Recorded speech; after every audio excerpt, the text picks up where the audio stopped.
خب برای نصب ماینکرافت ابتدا باید بیاید توی جستجو مرور بابا ول کن دیگه گوگلتون بیاید ماینکرافت تی لانچر رو اینجا سرچ کنید.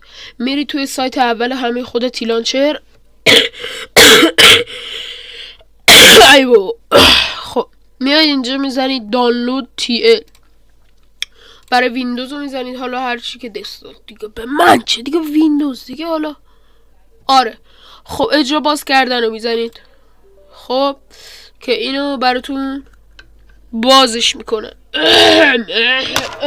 بس wait a minute. خب الان باید بزن continue epic item، اینو نصب میکنیم. اینو ببینید بچه ها، این قبلیه، یه توضیح بدم راجع به این قبلیه 360 توتال فلان رو بینا. این یه نوع آنتی ویروسه که همراه با ماینکرافت نصب میشه. اجباری نیست. اجباری نیست، ولی برای ایرانیا نباید نصب بشه. چرا؟ قبل از اینکه وارد بازی کرک شده بشید باید بدونید که اگر اون کسی که نمیدونن دارم میگم، بعد آنتی ویروستون رو خاموش کنید. چجوری وارد حالا آنتی ویروستون میشید؟ ناصب کن. وارد آنتی ویروس شده، من اینو دارم اینجا. بعد اینو انتخاب میکنید، منیج ستینگ، و اینو خاموشش میکنید. برای بازی‌های کرک شده فقط بعد این کارو کرک شده، مثل چی؟ اونایی که از سایت‌های فارسی دانلود میکنید. مثلا برای ماینکرافت تی لانچر الان لازم نیست که من آنتی ویروس رو خاموشش کنم. اگه این برنامه رو این تیکش رو فعال کنید، یعنی این تیک باشه، دیگه نمیتونید آنتی ویروستون رو خاموش کنید و بازیاتون ارورهای مختلف میده. وقتی که وارد بازی کرک شده میشید، بازی که از سایت فارسی دانلود کردید واردش میشید، اون بهتون ارور میده و خود به خود آنتی ویروس، چون که کرک و یه نوع ویروس میشناسه، دیلیتش میکنه یکی از فایلاشو و همین باعث میشه که اختلال پیش بیاد در اوپن کردن بازی. پس بهتره که این تیکشو بردارید. اگه بازی مثلا من الان کانتر رو دارم، بعد تیکشو بردارم که راحت بتونم آنتی ویروسم خاموش کنم.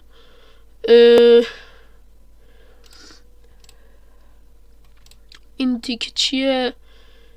این که داره میگه کجا ببر. اوکی، همین این تیکشو فعال کنید. خب وایسید تا نصب شه. اینا همه تیکایی که خودش داره رو هیچ کدوم ور ندارید، مخصوصا این اصلا ور نداری هیچ کدومو.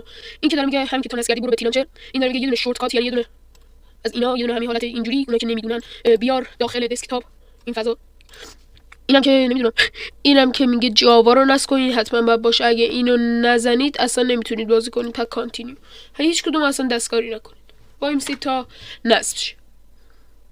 خب بعد از اینکه نصب شد، اون بیلکش رفت، حالا میرسیم به این صحنه که جاوا رو باید نصبش کنیم. خب اینو به نظر من اصلا کارش نشوشید چنج دیگه جای ما نمیدونم. اینه اصلا این استالو بزنید، وایسید تا جاوا هم نصب بشه. من ویدیو رو کات نمی‌کنم چون نصب شد دیگه، تمام شد. خب حالا میرسیم به صحنه نصب شده. اینجا که گفتش نصب پایان تموم شد، با موفقیت گذرانده شد. خب وایسی تا بیاره. الان اینجا دوباره داره نصب میشه. خب اومد، صبر کن. خب ببینید این صحنه برای شما باز میشه. شما باید یه سری کارو رو انجام بدید که خیلی ها تا اینجا پیش میرن یه هیوا میدن میگن چرا اینجوری شد وای. خب ببینید برای نصب تی لانچر و ماینکرافت صبر باید خانم داشته باشید، وگرنه که موفقیت نمیرسید. بسش میاد اول قسمت یوزر نیم. اینجا اسم خودتون رو وارد میکنید، هر چی که دوست داشتید. نون سن گک. اوکی. خب بعد از اینکه اسم رو وارد کردید، هیچ کدوم نمیخواد بزنید، میاید داخل اینجا نسخه خودتون رو انتخاب میکنید. اینا هم بعدا بهتون میگم چیه.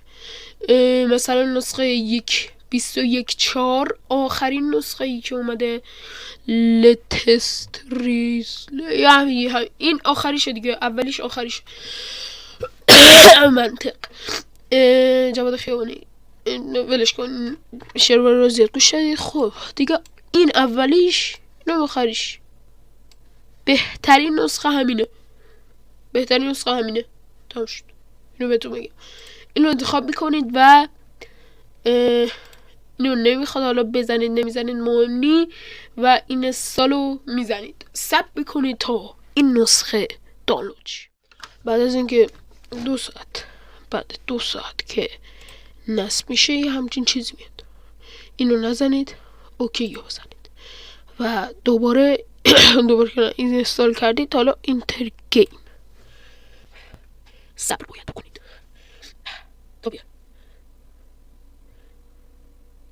خب بله همونطور که میبینید یاره سینگل پلی. اینجا ورد رو انتخاب، مثلا اسمشو من بذارم The First که اولینش میشه. حالا دیگه اینا رو میتونید تغییر بدید. Create new میشه و مقارنه بازیه. اول FPS داره، اسکین رو نگران نباشید، خودش یه چیز خوب انتخاب میکنه. صبر کنید تا FPS روش. آره بچه همیشه اولش اینجوریه، ولی خب فردا، مثلا فردا که منظورم دفعه بعده که بخواد بیاید پلی بدید، FPSش درست شده. البته الان برم جلوتر درست میشه، ولی خب